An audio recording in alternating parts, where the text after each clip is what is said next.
Hey everybody, welcome back to the Sunnydale Review. I'm Brad. I'm Jillian. Jen, how you doing? I'm doing well. How are you? Doing quite well. Ready to get through these last two episodes of the day. Yeah. And so this episode is actually supposed to be coming out on October 30th. So this is kind of our Halloween Oh episode, if you yes. will. Happy Um, Halloween, everybody. yes, please stay safe this Halloween. I know that it is supposed to be Halloween with a full moon. So Oh, alright. A little dangerous um, there. yeah, just don't light the black flame candle for No. anybody else who will get that Hocus Pocus reference. Right. I do not have the Sanderson sisters returning on my 2020 bingo card. So Oh man. Anything's possible um, though. yes, but please Legit. stay safe. Um, Trick or treat if you want to, but please stay safe. And please stay safe in a couple of days when the election happens. Just do what you can to stay safe and stay healthy. Yeah. Right. But Oh vote. man. Voting is important. Okay, I'm sorry. I'll stop now. No, we're good. Alright, what's the first episode recovery? All right, so today on the Sunnydale Review, we are covering season 5, episodes 5 and 6, No Place Like Home and Family. Awesome. Let's get into it. All right, so starting with No Place Like Home, originally aired October 24th, 2000. So about 20 years plus 1 week to the day that this video will be coming out. Right. So yeah, it was written by Douglas Petrie and directed by David Solomon, two names that we know very well in the Buffy universe, at least from a writing and directing perspective. So Right. always fun to say names that we recognize. Yes. So episode opens with a flashback of what we were told are events that happened 2 months ago. We see 3 monks running from something. They're speaking a foreign language. Thank you, Passion of the Nerd. My first shout out to him this season. I'm very proud of myself. Oh yeah. But he does identify the language as Czech. Okay. So, I mean, they don't tell you what it is. I probably would have just assumed it was Latin. But yeah, so the monks are speaking Czech, and they're talking about something coming to kill them. Thankfully, there are subtitles, so, good. Yeah. They perform a ritual after saying that they need to protect a key. The monks complete their ritual, and there's a flash of light, just as whatever was after them burst through a door, but we don't get to see what it was. Right. Flashing forward back to present day, we see Buffy fighting a vampire, doing her quippy, smart talking thing. She slays the vampire, then has a run-in with a security guard who kind of politely tells her to get lost. Right. He's like, if it were up to me, you guys could come here and throw your rave parties, whatever you wanted, but, the actual owners aren't super happy about that, so can you just kind of skedaddle? And Buffy, who was not actually there for a rave, is just like, oh, you know what? Darn, it was my turn to bring the guacamole, so I guess I'm just a week late.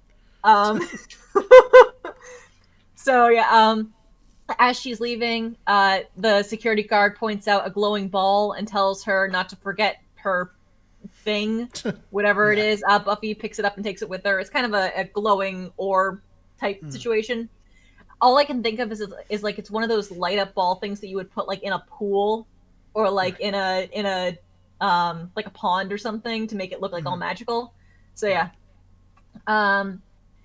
It's morning time at Summer's house. Buffy has made her mom breakfast as Joyce isn't feeling well again. Joyce shows up and Dawn takes credit in a sneaky little sister way. Joyce talks about how her headaches have come back. Buffy's clearly worried and wants to take charge of the situation. Joyce tells her to stand down and that she will handle it. Joyce starts getting really cutesy with Dawn, and Buffy is clearly jealous. Joyce starts talking about how Dawn's nickname used to be Pumpkin Belly, and Buffy's like, did I ever have a nickname? And Joyce is like, no, I think you were always just Buffy. Unique enough a name to not warrant a nickname.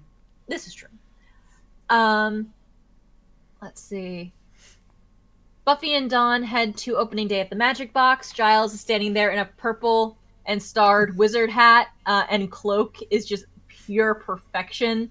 He stands there, and with that hat, I mean, he's already pretty tall, but with the hat, he's probably like 7 feet tall, and because it's like a really tall hat. And Buffy and Dawn walk in, and Buffy is just like staring at him, and he's just standing there, like super still and just smiling at her, and it just kind of keeps going back and forth between the two of them. Mm. And Buffy's like, I can't do this. It's like Buffy never lets Giles have any fun. No. So let's see. Oh, Dawn shows a complete lack of tact, asking when the store is opening because there are no customers. Turns out the shop's been open since 9 o'clock that morning. Buffy tells Giles not to worry, that soon he'll be making money hand over fist. She then makes a fist and waves her hand over it, and trying to figure out what that saying even means. Yeah, that she eventually just kind of gives up, and she's like, I assume that's a good thing.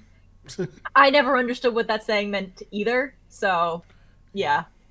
But I just like, I love that they use like one of those sayings that people just use, and then they actually think about it practically, and they're like, that doesn't make any sense, but okay.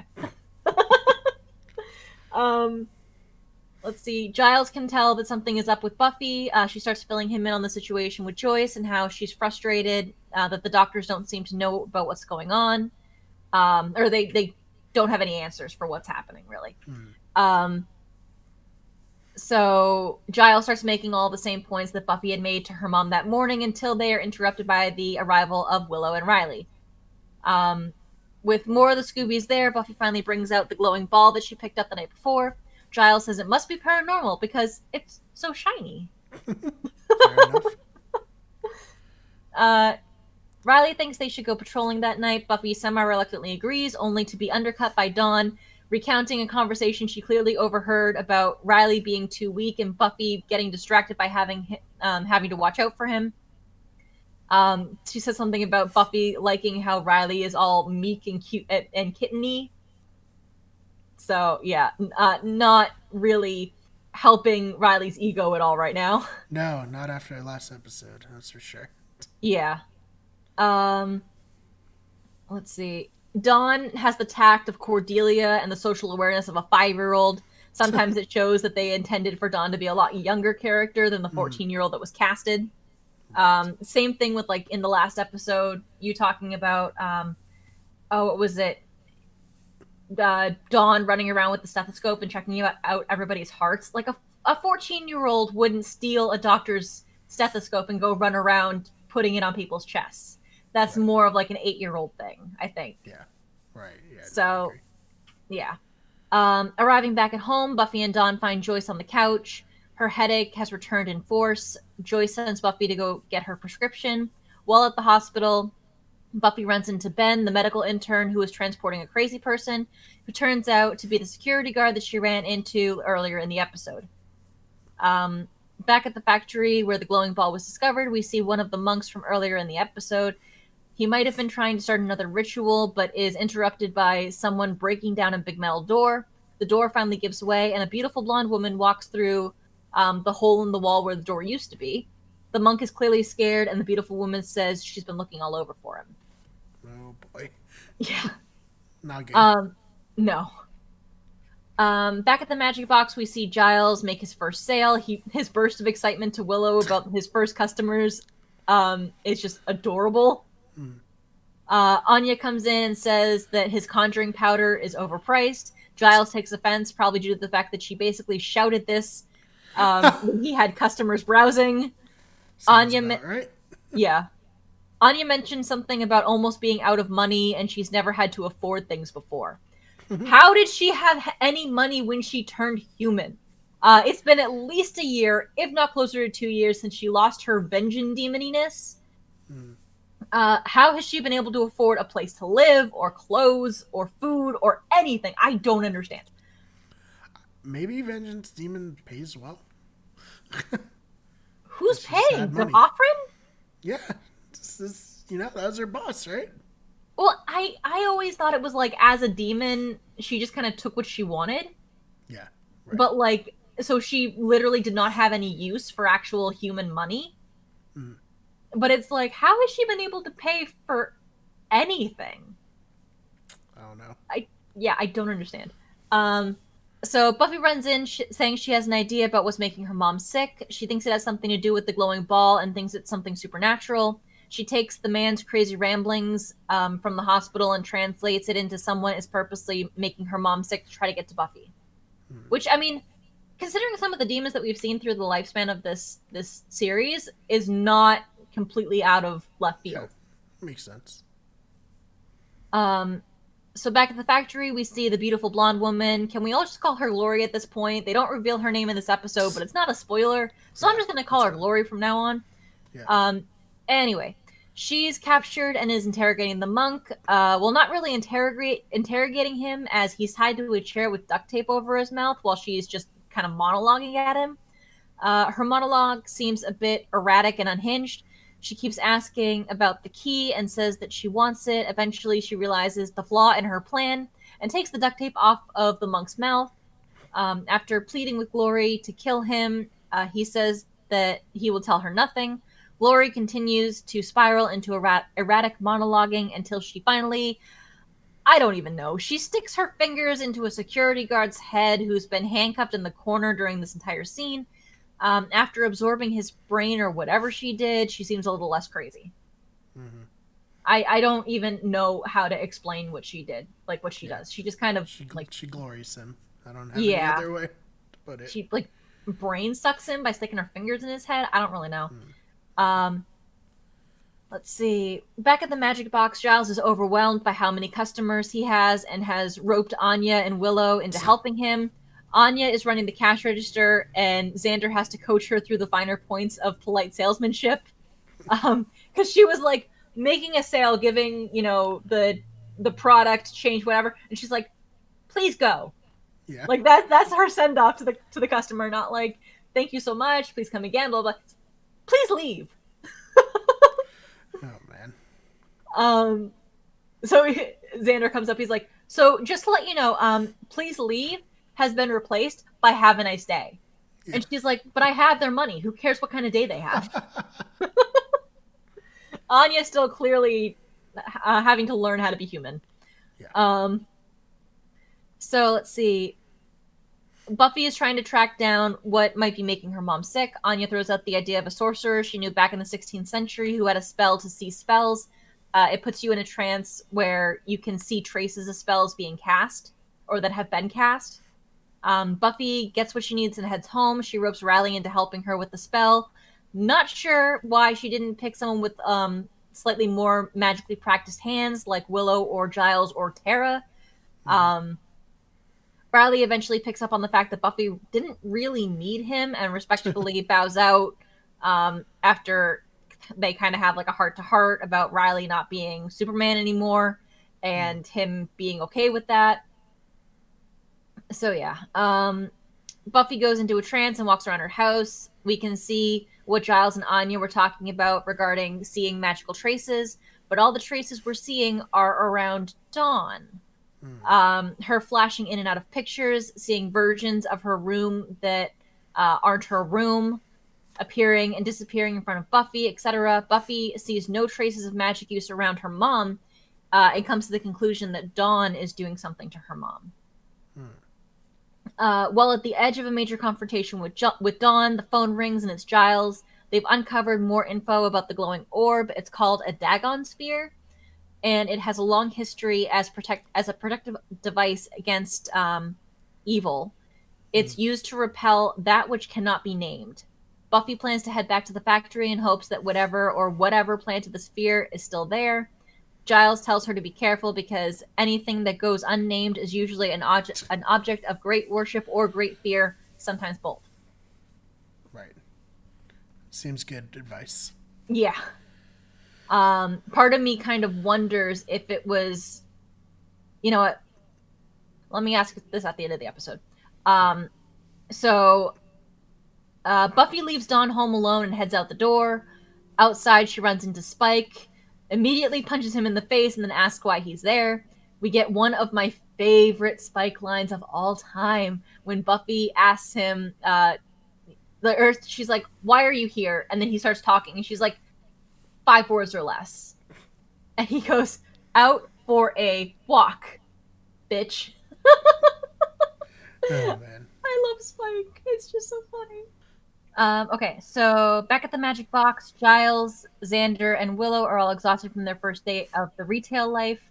Anya is energized, throwing pricing and stocking advice at Giles while reorganizing his cash register.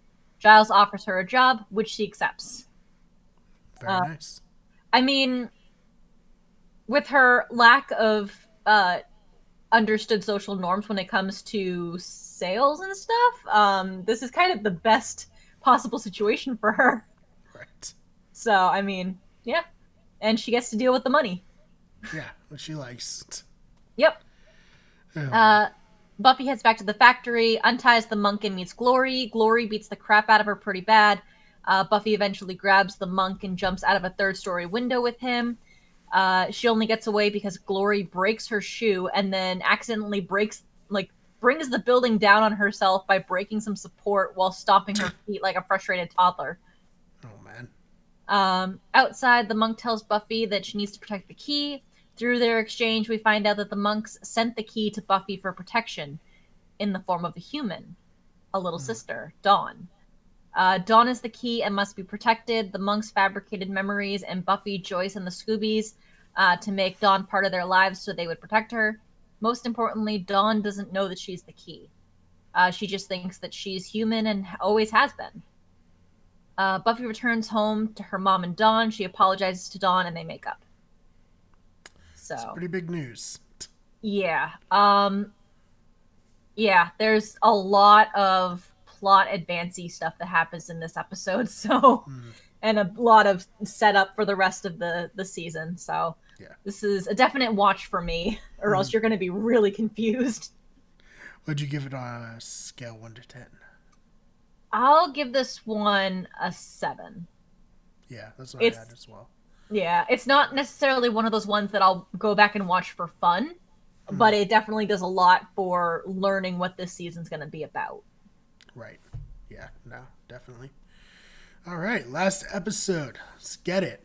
Yeah. I Last know you episode. said you didn't like this one too much when we were talking, so we can speak to it if you need. There's a main plot line in this that just drags out too long for my liking. Yeah, no, I agree. So Yeah. I'm fine Okay. with just, yeah. So, Family, season 5, episode 6, originally aired November 7th, 2000, written and directed by Joss Whedon. Which is, Surprising. yeah, a little bit. But yeah, so episode opens with Tara and Willow's new pet. I don't think they actually name her in this episode, but her name is Miss Kitty Fantastico, which I love. Yes. She's playing with toys, and Willow asks Tara to tell her a story. Tara starts telling Willow a story about a kitty who was very little, all alone, no one wanted her. She says that one day the kitty was running around the street and a man came and rescued her and brought her to the pound where there were a lot of other animals. Like, she starts talking about, like, other kittens and puppies and birds, and Willow's like, were there dolphins? And Tara's like, yes, lots of dolphins at the pound, and camels, or the front half of a camel or something. I don't know. It's very confusing. But it's just adorable. So let's see. Through their conversation, we see that Tara has a desire to be useful to the Scoobies. She doesn't currently feel like she's useful. Willow tells her that she's essential, and they cuddle up for the night, which is very sweet. So, yeah, definitely. Back at the Summers' house, we see that Buffy has told Giles about Dawn being the key. Giles brings up the idea of sending Dawn away to somewhere, or to someone safer. Buffy's dad is brought up as an option, but Buffy says that he's in Spain with his secretary. Naturally. I hate Buffy's dad. Apparently she called him when Joy started getting sick, and it sounds like he hasn't called them back or hasn't offered to help or something. Eventually Giles and Buffy choose not to tell Dawn or any of the Scoobies, kind of for everybody's safety for now. Yeah.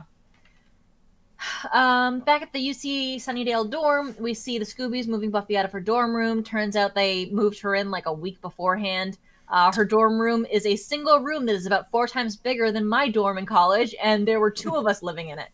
Yeah. Yeah, that room was... It always annoys me when I see TV shows that are like in college, and you see the dorms, and I'm like, no dorm is like this. No. No dorm has that much room. Um, but yeah, let's see. So this is actually a really fantastic scene that involves all of the Scoobies, and it's so well written. Their dialogue and timing is perfection. This is one of those scenes where I'm reminded that I could watch 3 hours straight of them just sitting around a dinner table and talking. Right. Just because like the different jabs they keep throwing back and forth, and it's just a lot of fun. Um, Willow reminds the team that the next day is Tara's birthday, and she has planned a party for her at the Bronze. The gang seem a little uneasy about it, as they don't really know Tara and don't really know what she likes or what to get her. Um, Yeah. I think we can all relate to being in a situation where like you get invited somewhere and you're like, I don't really know this person though. I don't know what to get them for the birthday. Yeah. Gift cards. The answer is always gift cards. We catch up with Ben at the hospital. We find out there's been a continued string of crazy patients coming in that all have no history of mental problems. Um, he heads into the locker room and we see a scary demon with a forked tongue walking toward him. Just as the demon is getting close to confronting him, Glory jumps out of nowhere, puts her hand over the demon's mouth, and says she needs a favor. Back at the magic box, Anya is very excited that she has found her place in the world with money. Um, Buffy stops by to check in on the Glory research, and Giles Giles says that he doesn't have a lot to go on. Because I mean, you describe Glory, and she looks just like a human but stronger. Yeah. So Well, way stronger. yeah. Buffy and Xander settle down to start reading through a pile of books that Giles has. They talk about how Tara is super nice, like really super nice, but they just don't know much about her, and it's hard to come up with a gift. Right. They just keep going back to the fact that she's really super nice. Buffy says that she has a present buying headache, and Xander tells her to take a break and stretch out. Cut to Buffy and Spike fighting. Well, not really. Turns out he's fantasizing about fighting Buffy while having sex with Harmony. Yeesh. Oh boy, that's some issues you got going on there, Spike. Yeah. There's a lot to unpack there. So moving on. Back at the magic box, Buffy and Xander tell Giles about their Tara gift predicament. Giles says that they are both profoundly stupid for sitting in a magic shop and not having a single idea about what to buy their friend Tara, who is a witch. And I think Xander says something about, what am I going to do, buy her a cheesy crystal ball? And Giles says, you better not. I already have mine gift wrapped. Again, the answer is a gift card. Yeah. Gift card to the magic shop. Yes, right? Or bring Tara and be like, whatever you want in here, I'll buy you. Right. Like, oh man. Yeah. So some random guy shows interest in Giles's books. He comes off initially like just an asshole customer until Willow and Tara walk in. Turns out the guy is Tara's big brother, Donnie. Upon seeing Donnie, Tara is clearly nervous and her stutter returns. Donnie is a bit of an asshole and basically picks on Tara for not having any friends in high school. Tara asks why he's in town, and he says he's come down to see Tara for her birthday. Then in walks Tara's father and her cousin Beth, who is played by Amy Adams. Of all people I to be in know. a bit part. I mean, this has to. Oh God. Because she was in one of the Cruel Intentions movies, I feel like around this time. It might have been Cruel Intentions 2. It was a really weird remake where they recast all the characters, but they were the same characters. And she actually played. Oh God, did she play Sarah Michelle Gellar's role? Huh, that'd be really strange. She might have actually. Hold on. Yeah, she plays Catherine Mertoy. So she literally plays Sarah Michelle Gellar's part, That's very which is strange. bizarre. But yeah. So let's see. Willow is clearly affected by when Tara doesn't introduce her to her family. Tara makes plans to meet up with her family for dinner that night. Buffy returns home to find Riley there. He says he's put away all the rest of Buffy's stuff, so she didn't have to unpack. Buffy tells him that he's the god of boyfriends. Uh, Dawn says she's going over to her friend's house for dinner across the street. Buffy tells her that she's not allowed to leave because her friend is short, and that's a bad influence. I take offense to this. Right? Yeah. As someone who is also short. Yeah. Dawn's upset and walks away. Riley asks Buffy what's really going on. She tells him that she's scared about the new demon lady in town, and they all need to be careful. Riley can tell Buffy's keeping secrets from him and is not letting him in. He leaves disappointed and frustrated. He's like, let me know when you plan on letting me in and I'll come running. He is still Captain America. Say to people, but yeah. If anything I've learned, don't make quips like that to your significant others because they do not like it. He's still part Captain America, but yeah. Tara returns to her dorm. Her dad's already in her room. I guess she doesn't lock her door either. No one does. No. In Sunnydale. Come on. And we already know that vampires can get in without knocking or without being invited in. So I mean, come on. So Tara's dad talks about how he's disappointed that she's still using magic because they thought letting her go off to college would get the magic thing out of her system. When does that ever work? Like, I don't know. Yeah. Okay, I'm just gonna cut to the chase here for the main plot of this episode. Yeah. Brian's reading my notes and knew that, like, yeah, I talked to you the other night about this. I'm like, they take way too long to get here. So basically, the main plot of this episode with Tara is that she's been brainwashed by her family into thinking that when she turns 20, which she's either turning 19 or 20, they don't make it super clear. They just know that at some point soon this is going to happen. They basically have been telling her since she was a small child that she's going to turn into a demon when she turns 20. This is where her father told her that her magical powers come from. His plan is basically to take her back home. At one point in the episode, Tara does a spell on the Scoobies that makes demons invisible to them, thinking it'll prevent them from seeing her demon side when she turns. She apparently didn't think this through. We'll get to that, but yeah. No. Everybody makes mistakes? I don't know. I mean, yeah. Yeah. So Spike gets word from Harmony that there's a gang of demons that are going to go out and try to kill the Slayer. We viewers know that it's Glory sending the demons after Buffy, the demon that she, like, grabbed and was like, hey, I need a favor back earlier in the episode. Yeah. Spike says he's going to go watch them kill the Slayer and heads out. He's like, if they're going to kill the Slayer, I want a front row seat. Sounds back at the right. Yeah. Back at the magic box, we see the demons sneaking around the Scoobies, who are completely unaware that they're there since they can't see demons, since Tara did the spell so that they can't see demons. The demons go after Buffy. She holds her own pretty well considering she can't see them. Spike shows up to watch her be killed, then has a change of heart and starts helping her fight the demons. Buffy isn't aware since she can't see Spike either. So he's like helping fight the demons, but she can't see him either. Tara shows up. So like basically Buffy's back in the training room. She gets attacked by the demons. The other demons, because there's like a whole gang of them, start attacking the Scoobies who are out in like the regular store part. So Tara shows up, seeing them all getting attacked by the demons, figures out that, oh, they can't see any demons at all now. Right.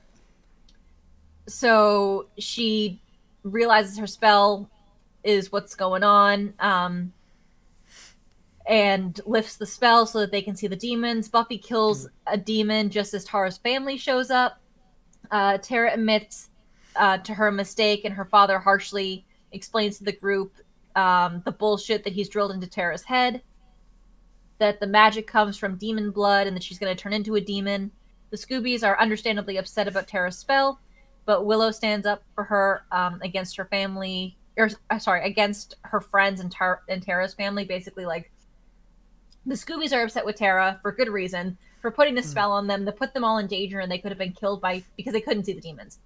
mm, Tara's family just automatically hates her and wants to bring her home. Um, there was a scene earlier in this episode that I didn't cover that's basically Beth yelling at Tara, telling her that she's an awful person because her dad and Donnie have to take care of themselves. They have to cook their own food and do their own laundry and clean their own house. And she is such a mm. selfish person for not returning home to help take care of them and blah, blah, blah. So it's clearly like this whole you have demon blood and are going to turn into a demon is a definite like scare tactic to try to keep their women in line. Mhm. It's all just disgusting. Yeah. Um, so yeah, so Willow asks Tara if she wants to leave, and Tara says no. Buffy realizes what's going on, telling Tara's dad that he can go ahead and take Tara, but he's gonna have to go through her. Each of the Scoobies stand up to defend and protect Tara, except Spike. He doesn't care what happens. This is a very heartfelt moment as it's both the gang fully accepting Tara into the Scoobies and Tara realizing the family she has created with the Scoobies. Mm, So it's really cute. yeah. Cousin Beth is very upset and tells them that she hopes they'll all be happy hanging out with a disgusting demon. Anya brings up the great question, asking what kind of demon Tara is going to turn into. Um, the family doesn't have an answer and says they don't care. What's the difference? You know, if it's any kind of demon. And Tara's like, some demons are disgusting and evil. Other ones are useful members of society. Um, Spike gets the bright idea to put this whole thing to rest, using himself as a demonometer and punching Tara in the nose. His chip goes off, giving him a throbbing headache. Punch plus chip firing means no demon. Tara's family is revealed for the manipulators they are, and they leave in a huff. Oh man. So, I mean, as much as Spike says that he hates the Scoobies and he doesn't care what happens, blah, blah, blah, he still stepped up to, like, use himself as a demon detector. True. He did punch Tara in the face, but yeah, true. But, yeah, I mean, Could have slapped her. I don't know. yeah, maybe he needed to have the intention of hurting her. That could be. Because Yeah. if he didn't have the intention of hurting her, then his chip wouldn't have fired. Mm. Which you can use mental gymnastics to defend why his chip didn't go off when he escaped the initiative because he was just kind of throwing people but wasn't actually trying to kill them. I don't know. Right. So anyway, cut to Tara's birthday party at the Bronze. Giles got Tara a crystal ball. Dawn got her a broomstick. Willow invites Tara to dance, and they start slow dancing on the dance floor. They're both so happy that they float off the floor. It's magical. The lighting is beautiful. End of story.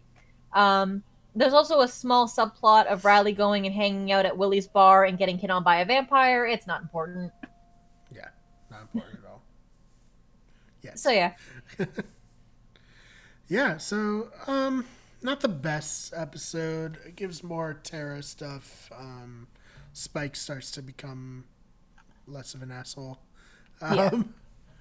But yeah, like you said, it doesn't have the like, I guess, gravity or like prestige of the other episodes that Joss has written for the show. Yeah, it puts the official stamp of you are part of the Scoobies on Tara, but other than that, it really doesn't. Yeah. Yeah. I would give this one like a 6. I think it's a good episode, but if you skipped it, you wouldn't really be missing anything. Yeah. Yeah. 6, 5, 6. I'll say 5, just so it's different, but it's not Okay. horrible. No, it's not a bad episode. It's just It's just not kind of like forgettable. a little bit, yeah. Yeah. I always forget about this episode until I'm doing a rewatch, and then I'm like, Yeah. oh, it's this episode.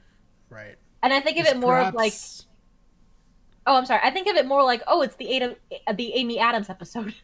that's what I was about to say. It's perhaps most like noticeable for being the one that Amy Adams is in. Yeah. So, hey, good for her acting. You take a lot of roles before you get your big break, right? Mm-hmm.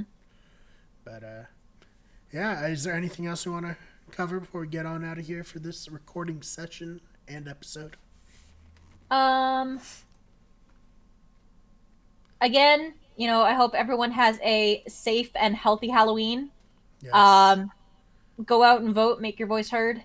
And if you want to DM me on Twitter, if you think that Family is the best episode ever and I am just way off base, you can DM me on Twitter and I'll try to get to it eventually. So, Amy Adams herself is going to message you. Oh my God. You.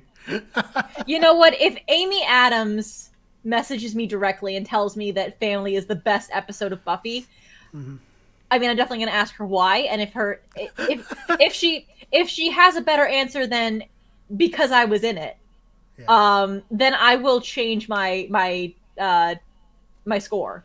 How about that? Right. Sounds fair to me. Oh man.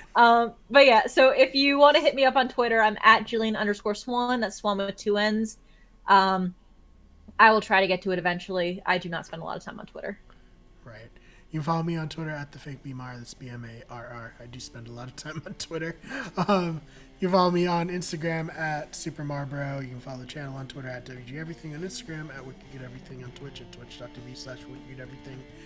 Tell your friends, tell your enemies, tell everybody about the Sunnydale Review. And we'll see you in the next one. The Sunnydale Review is a Wicked Get Everything production. Fan art of Buffy was created by Fishbone Art. The logo was created by Tamar Kutab. The original intro and outro song was created by Alex Carl.